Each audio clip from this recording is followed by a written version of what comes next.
Hello, hello. Happy Monday. Today I'm going to read to you chapter 13 of Poppy by V with permission from Scholastics. And this chapter is called Early Morning. Within the log, but not too far from its entrance, Poppy found herself a soft place to sleep.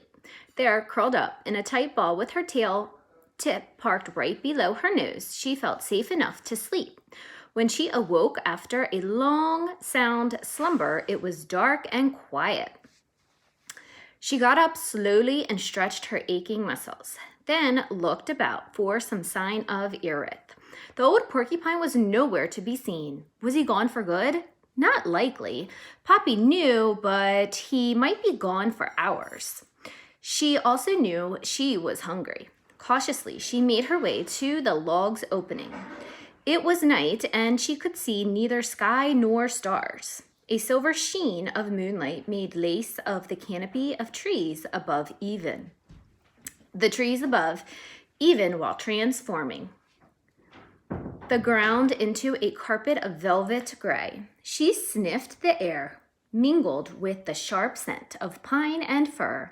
She breathed in delicious hints of good things to eat: nuts, berries, seeds, fragrant flowers, and tender roots. There were sounds, too. The creak and groan of trees, the sudden shrill cries of animals, the occasional fuzz-buzz of passing bugs.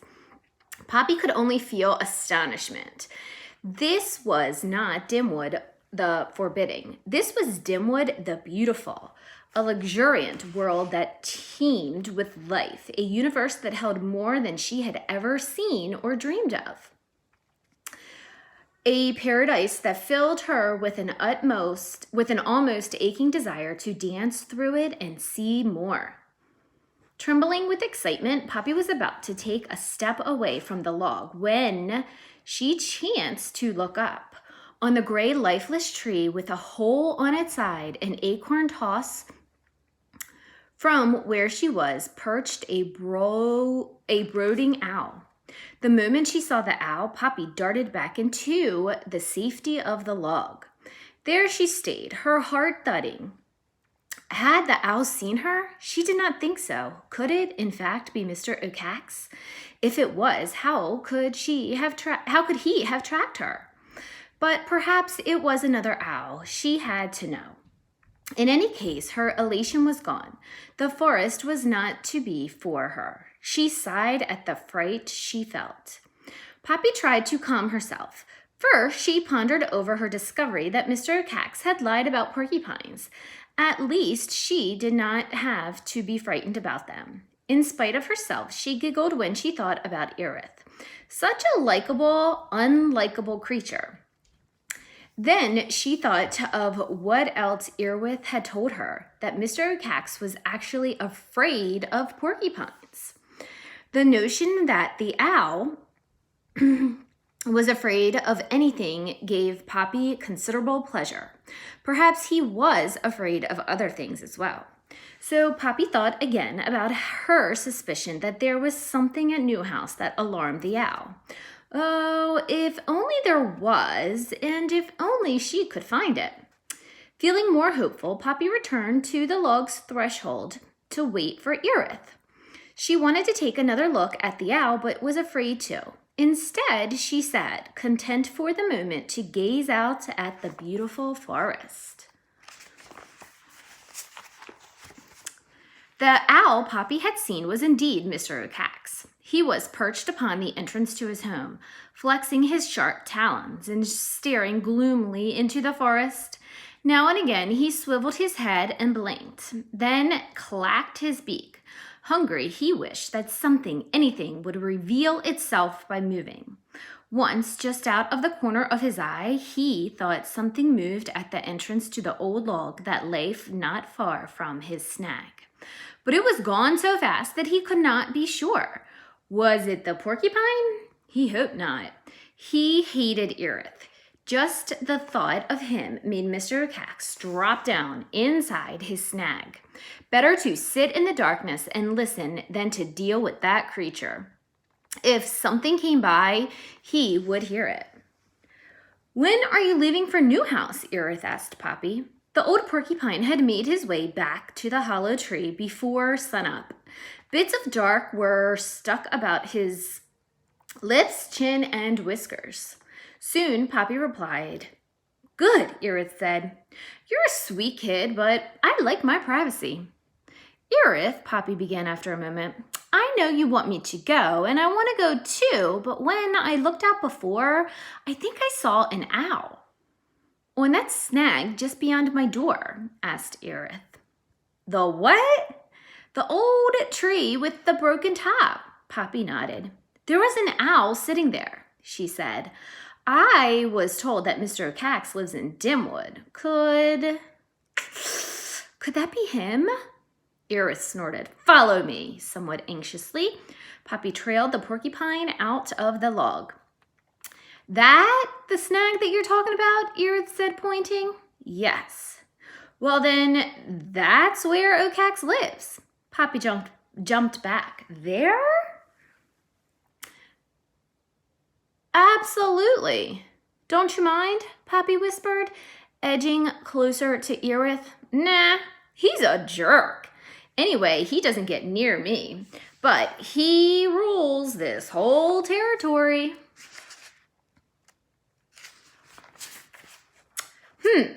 Him rule maggot milk. But it's true. Poppy, Erith snorted. There are lots of creatures who live around here. Some are mean like O'Cax, some are sweet like me, but nobody rules. But he says he does. Oh, beats Bert. Just because you're scared of someone doesn't mean that you have to believe them. Erith turned towards the snag. O'Cax, he bellowed. O'Cax! No, Poppy cried. No, don't. It was too late. Mr. O'Cax popped up in his snag hole. In a panic, Poppy scrambled to hide behind Erith's tail. What do you want? Mr. O'Cax demanded. I've got a mouse here by the name of Poppy who says that you've been calling yourself the ruler of Dimwood. That true? Instead of answering, Mr. O'Cax shifted his head, trying to catch a glimpse of Poppy. When he saw her, he timidly, peeking from behind Erith's tail, he jutted his head forward, opening his eyes, and hissed. Erith laughed. She also told me that you claimed porcupines eat mice, that you protect them from me. O'Cax, do you believe that garbage, or do you just like the way that it tastes in your mouth when you say it? Suddenly, Mr. O'Cax's eyes narrowed. Where did you get that earring, girl? He shrieked at Poppy. That's something I ate? Poppy became so frightened that she began to back up. What I eat is mine, girl. Mine. Mr. O'Cax screamed. Listen here, O'Cax, Erith snapped. This mouse has as much right as you do to go and do about what she wants. I don't want you messing with her. But Mr. O'Cax, ignoring Erith, only cried, Poppy, listen to me. I don't know what you're doing here, but you might as well know the only way that you'll ever get back to Gray House is when I dump your dead carcass on your father's front porch. With that, he clacked his beak, then dropped down inside the tree. Alarmed and furious, Poppy ran forward and began beating her clenched paws on Erith's nose. You lummox, she cried. You lump. You rattling pincushion. The porcupine only grinned. What did you tell him about me? Poppy shouted. Didn't you hear what he said? He's going to kill me. Oh, no, he is nothing but feathers. He doesn't bother me. But you've got quills, Poppy protested. Jealousy don't become you, girl. Erith, Poppy implored. I have to get to Newhouse. It's a matter of keeping my family alive. You're pretty small to be a Hero.